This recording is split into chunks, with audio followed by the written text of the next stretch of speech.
My favourite song of আশা ভোসলে। তিনি আজকে চলে গিয়েছেন, একটা যুগের অবসান হলো।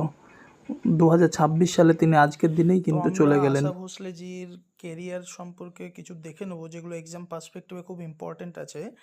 সো আশা ভোসলে যিনি জন্মগ্রহণ করেছিলেন মহারাষ্ট্রের সাংলি বলে একটা জায়গাতে তিনি জন্মগ্রহণ করেছিলেন। ডেটটা মনে রাখবো, 8ই সেপ্টেম্বর 1933 সাল মহারাষ্ট্রের সাংলি এরিয়াতে জন্মগ্রহণ করেছিলেন।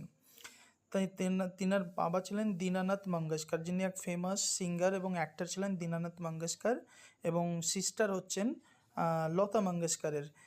তিনি 1950-এর দশকে কিন্তু বলিউডে এন্টার করেন। প্রথমে মারাঠি ভাষাতে যদিও তিনি শুরু করেছিলেন, পরে 20টা ভাষাতে তিনি গান গেয়েছেন। কোন কোন ভাষা? তার মধ্যে ক্লাসিক্যাল, পপ সিঙ্গার সমস্ত কিছুই করেছেন। বাংলা থেকে শুরু করে সমস্ত ভাষায় তিনি কিন্তু গান গেয়েছেন।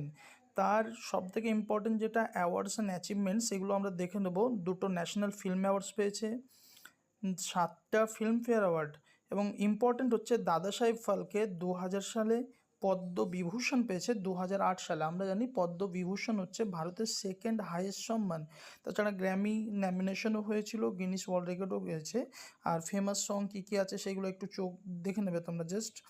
আর কি বলবো, একটা যুগের অবসান হলো, কিছু বলার নেই। লতা মঙ্গেশকর তার সিস্টারও একজন লেজেন্ড ছিল, তিনি তো চলে গেছেন, এখন আশা ভোসলেও চলে গেল।